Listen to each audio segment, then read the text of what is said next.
All right, so now we're on to our involvement as the United States in World War One, and it's kind of a big deal because we need to focus on it mostly because we're only in there for 19 months. A very short involvement on our part, which mostly had to do with the fact that the U.S. coming in wasn't so much it wasn't like we used our amazing abilities just to destroy the Germans. It had more to do with the fact that Europe had just been destroyed outright by this war. We're talking about, by this point in the war, there's fear that civilizations, like the civilization of France, the civilization of Germany, that culture is going to die because so many people are dying as a result of the war. There are stories about people who joined up together in places in Great Britain and France and Germany, and with one artillery attack, like the entire town's male population would be killed in action and they'd be gone. So we're talking about a major catastrophic issue coming on, and that's been going on for years at this point. Millions are dead. And essentially, the Germans and the French and the Allies and the tripartite powers over in with Germany and Austria-Hungary, they're all weakened to the point that they're just killing each other on both sides to death. It becomes a war of attrition. And the U.S. jumping in basically says, well, we got 5 million more people all of a sudden. So basically, by the U.S. joining in, it kind of told Germany, you can't win this war simply because you can't survive it. It's not so much that you don't have the ability, that you don't have the guns. The problem is you're not going to have the people to survive this war once the U.S. is in it against you. All right, so the troops that made it into combat, when there wasn't that much combat on the U.S. side in World War I, was the American Expeditionary Force, AEF. It's just the name given to the troops that were mobilized to fight in World War I. John J. Pershing was the leader of the AEF and the forces in France, so he's very famous. There's multiple buildings and schools named after him in the military sphere.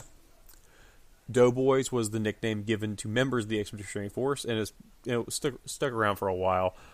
So I'll tell you, I honestly don't know why they're called Doughboys because it has nothing to do with Pillsbury or anything else. But that's the basic setup of what they wore: service shoes, leggings, breeches, rifle, water canteen, shelter, tents. They basically carried little tents on their back. These guys were mobile troops. I mean, they didn't have, like nowadays, obviously much more is carried: body armor, more ammo, all that kind of fun stuff. Cartridge belt would just basically be where they keep their ammo. You're talking about little 5-round stacks and stripper clips. Entrenching tool, which means shovel. All these various things got put in there. And they were basically mobilized where they could live their whole life out of their pack. And we can't talk about World War I without mentioning trench warfare. Now, this mostly happened on the Western Front where Germany and France meet up. And this is where you have a flaw coming in to this idea of, well, before this, we used to all line up in a row and then shoot at each other and then run at each other with bayonets to kill each other. Now the range on these rifles is so extreme. And we can just take cover from each other. And we have artillery. We have ways to hide from each other. We're just picking off each other from various distances. Trench warfare became attractive because it's hard to shoot through dirt. So you can keep yourself safe in there. And if you stuck your head out, you get killed. That's why they had trench periscopes, all these other various things. But the problem was not so much that it was trenches. It was that you're fighting over what amounts to, in some cases, like 100 yards worth of land.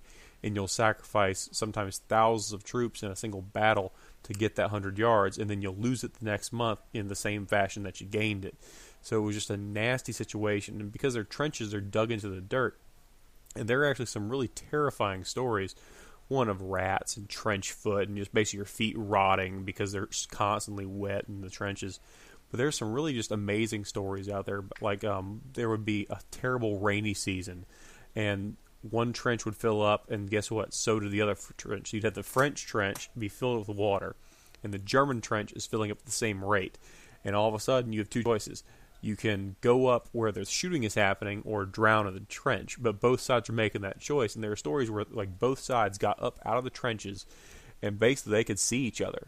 They could all see each other. They had guns, and they didn't shoot because it was almost like a gentleman's agreement. They looked at each other and goes, this just kind of sucks. We don't want to be here. We can't do anything. It was almost a gentlemanly way, like we're not going to kill each other because we're only out of these trenches because Mother Nature is forcing us out. Very strange stories come out of World War I with this idea of basic politeness in war versus the nastiness of war. You have the Christmas truce which is very strange. There's also some socialist aspects where like socialist members of both sides would speak to each other and it got banned. Very, very strange aspect of this war that brought out some very interesting concepts where you have people shooting each other that don't really want to shoot at each other. And this is a basic map of what a trench would look like. You'd have different layers, different rings of these trenches. Then you'd have no man's land. No man's land would be this very narrow area. You could be, like right here, is 25 yards between barbed wire, where if you went out there, they call it no man's land for a reason, because you'll die, you'll get shot. Machine guns, snipers, all these artillery, all these various things designed to kill you when you expose yourself into the air. This is what a trench would look like, and I'm not sure if those guys are dead down there or if they're just sleeping. This guy looks like he's sleeping. That guy looks like he's on watch. But these guys look kind of dead. But you never, and there are stories that are just really terrifying because they'll dig trenches, and this war would be going on for so long where you'd find body parts in the trenches that was the wall of the trench, and they just say, "All right, found an arm, go throw it in the pile." Because there would be just piles of body parts from all these artillery fires, and they'd be old and rotted. It was just terrible, terrible war. And you see that guy right here with his trench periscope. You did that so that, because if you stuck your head up, that helmet's not going to do squat against a 30-06 bullet, so it's going to go right through. So you did this to avoid dying and your head shot off. They would also have little dummy heads, so they make a little head like they make a little rubberized or a sand-filled sack dummy. They'd hold it up in the air, and if someone shot at you, you knew not to put your head up there because you'd die. Here's a great example of trench foot. Feet just start rotting off. It's disgusting. But there's a quick definition of no man's land, also known as a killing field. A very, very terrible, terrible thing during this time period. This appears to be an exit from a trench. Doesn't look like a charge because they wouldn't be able to get this good a picture if they were moving very fast. But it looks like they were just exiting the trenches. All right, mustard gas. We can't talk about World War I without mentioning gas. So mustard gas, phosphorus gas, all these various things. It basically would see. It was a yellow, and they call it mustard gas partly because it was yellowish in color, yellowish green. And it wasn't. And when you think of gas, we think like aerosolized things. Like I can smell methane, I can smell oxygen, I can smell this, that, and the other. Well, yeah, if you smelled this, your lungs would basically turn into what amounted to like fleshy pudding, and you die. It would also, if you got exposed on your skin, it would just eat away at your skin. It was just a nasty, horrible thing, which is why it's now, of course, banned. And it wasn't even used in the Second World War because there were a lot of survivors, including Adolf Hitler, who did not like the idea of using gas simply because he'd been exposed to it and didn't like the idea of it. It's a very indiscriminate killer. It doesn't matter where it lands, it's going to kill who's ever there unless they got a gas mask on. Another funny thing about it is, like I said, you would think a gas is something in the air, like you just breathe in air, like you breathe in oxygen. This gas would be almost like if you're in the South during the spring and you just see this like haze of yellow pollen everywhere. That's what it would look like, but in the water. It would turn the water green and poisonous. It'd make things around you poisonous. It was just a horrible, horrible thing. And it would, like, there are stories of soldiers, a very famous scene in a movie called All Quiet on the Western Front, where a boy who didn't know any better falls into a trench and breathes in the gas, and they're about to pull the kid out, and one of the veteran soldiers pulls out his rifle, cocks it, points at the kid's head, ready to kill him as like an act of mercy, and they get stopped at the last second by the medics taking him off, and the guy's like, "You'd been better off if I killed him," because they don't survive. Here's a gas victim. He just has skin exposure. We're not even talking about breathing it in there. But if you look up top, this is how it would look like. They'd shoot the gas and it'd be in these canisters. And basically there were times where they get the wind direction wrong and they might shoot the canisters out and it'd hit their own troops. It was an indiscriminate killer, so you could mess things up just by not getting the wind right. Excuse me, coughing. Alright, so one famous World War I veteran is Adolf Hitler. Not a nice guy later on in history, not a nice guy in this history. However, his negative view of trench warfare, basically, is what gave him the idea of using blitzkrieg, which is basically lightning warfare, which we'll talk about later on, as a way to fight. So, can you pick out Hitler? He's this guy right here. Hitler's right there. Now, you don't recognize him, mostly probably because of the mustache. You would think he'd have like a mustache like that guy, or maybe that guy's got a mustache very thin. The reason why he cut his mustache was because without that mustache being cut, there would be open holes in his gas mask. He wanted to He cut his mustache, gave him that iconic look that's so menacing and terrible now in history, and has all this. All we think when we think of Hitler, we're like, oh, Holocaust. Think of that mustache. Think, oh, Holocaust. I mean, that's just the personification of evil nowadays. The reason why it was done was because, in order to avoid mustard gas, he had to have that gas mask on, and the mustache got in the way. Here's some soldiers with gas mask on shooting what appears to be the Vickers machine gun. All right, now we got to talk about the Russian Revolution. So we talked about the Bolsheviks in world history and basically how we went from it being a allied powers with Russia to Russia becoming Soviet and communist and leaving. It was very, very strange history. But basically, the Russian Revolution, there's a provincial government before it becomes completely controlled by the Bolsheviks. They overthrew the Tsar, but kept Russia in World War I. So they were still there. They were the provisional government. The provisional government is also the same government that executed Tsar Nicholas and his entire family, including Anastasia. No, she didn't live and make that movie. She died. But basically, their government kept them in place in 1917. Now, when the Bolshevik Revolution completed and the provisional government was taken away and overthrown, taken away is a bad word, Lenin and the Bolsheviks and the communists and the socialist communists took over. They basically left the war. And at that point, it became a matter of, well, now Russia, which has had a lot of people involved in the war, they had actually the highest number of casualties, I believe. They were the ones that kind of also helped push us into the war because they left a big open gap of a lack of people supporting the Allies at that point. All right, so 14 points. 1 through 5 and 14. This is Wilson's basic plan. If you watch the Crash Course video, it's talked about. It's the mystery document. Basically, it's a freedom of the seas, no tariffs, no secret treaties, fair colonial agreements, reduce arms. The next 8 were new countries created after the war, and the 14th was a League of Nations, which is Wilson's plan for world peace.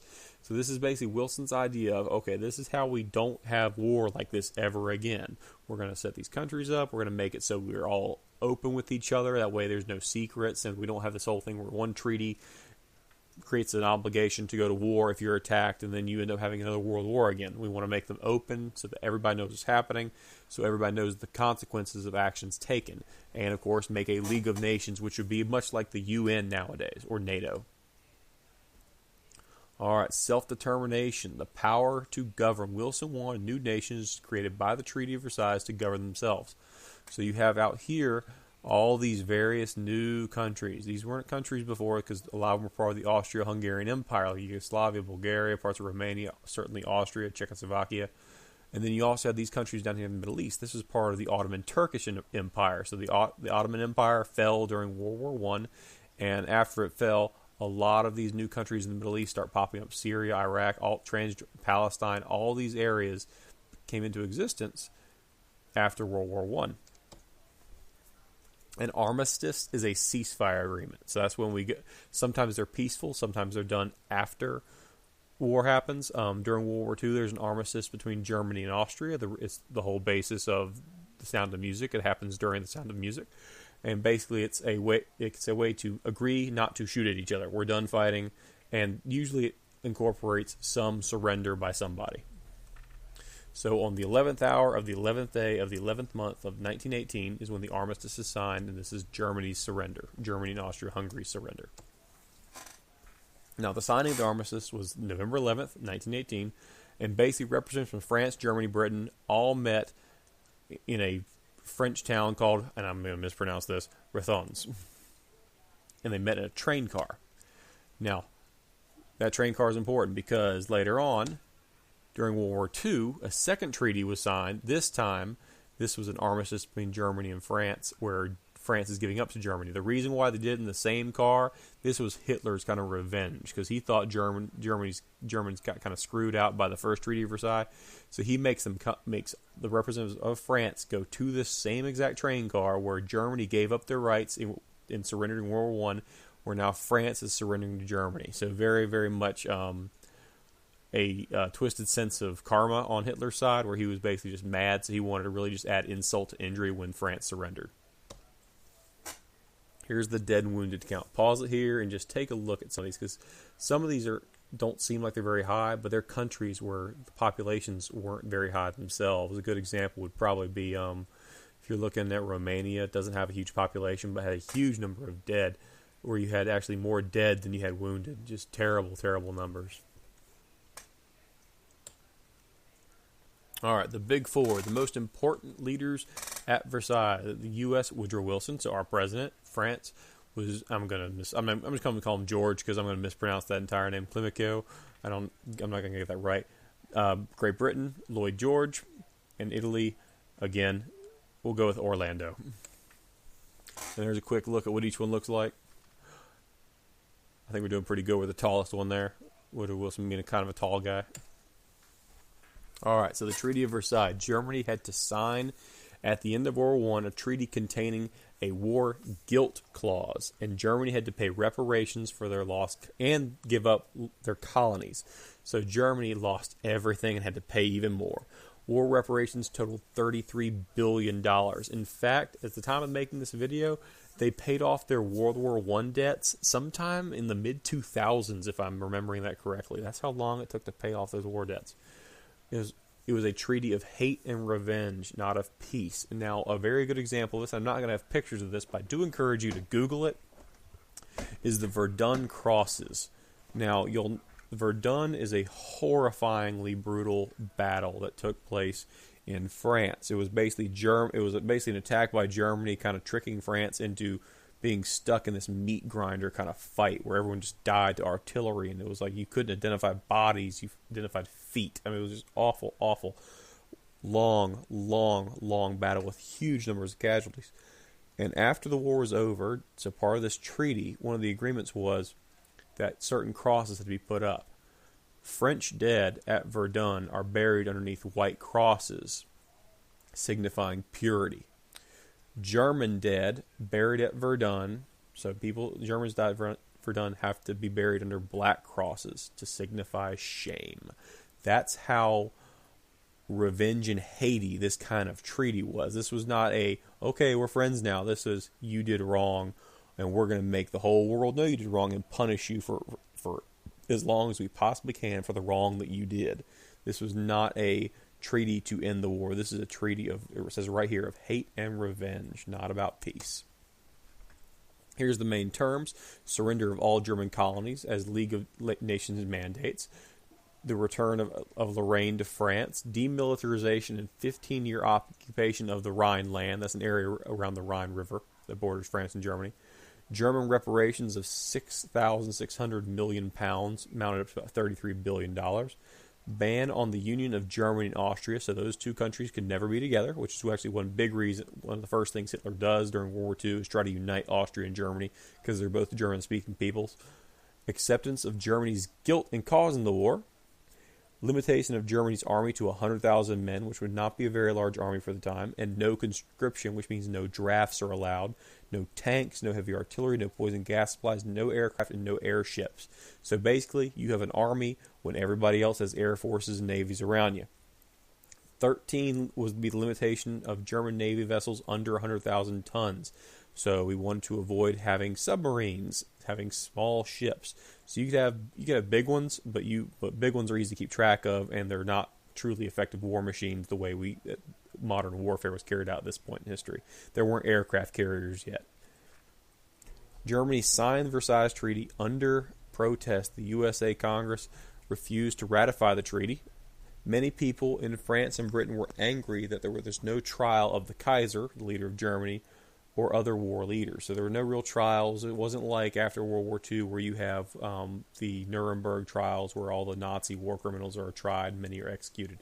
There was no real trial for war crimes, even though gas was used and all these other horrible, horrible things. All right, so there's Europe before 1919, excuse me, and there's Europe after. So we've broken up Germany somewhat. We've broken up Austria, Hungary, certainly. We've made all these new countries pop up now. Here's a better map of it because we can actually see the Ottoman Empire here. So the Ottoman Empire, very old. It comes out of the old Byzantine Empire and the ancient Greek Empire. It's lasted for, I think, almost 1,000 years. And then we break it up because the Ottoman Turks, if you ever want to watch a great movie about World War I, watch Lawrence of Arabia with Peter O'Toole. It goes into this whole conflict between Arabia, down here like Saudi Arabia today, and the Ottoman Empire, and how like Lawrence of Arabia was trying to help them out and break up the Ottomans, and the Ottomans ended up losing. The Ottoman Turks did. This is also the time period where you hear about the Armenian genocide and other various Christian genocides that were sponsored and put forth by the Ottomans, which was a Muslim run country basically at that point. Doesn't get much play in history, although there is a movie now coming out called The Promise, which I cannot wait to see, about the Armenian genocides. That'll be kind of interesting. And this is the Palace of Versailles in France. Beautiful, beautiful palace. The Hall of Mirrors. This is a painting, artist rendition of what happened. And this is what it looks like in real life. It is a beautiful, beautiful palace. It looks almost religious and regal in just how large it is. All right, now we got to go on to the League of Nations. So the League of Nations set up a peacekeeping organization at the end of World War I, but it had no enforcement power. And the U.S. never actually joined the League of Nations, which you might think is kind of odd since, Woodrow Wilson kind of recommended the creation of it. It's later on we start seeing the Palace of Nations in Geneva, Switzerland. The UN pops up, NATO's in there, like all these various places. So the League of Nations kind of set up the idea that would later become the UN.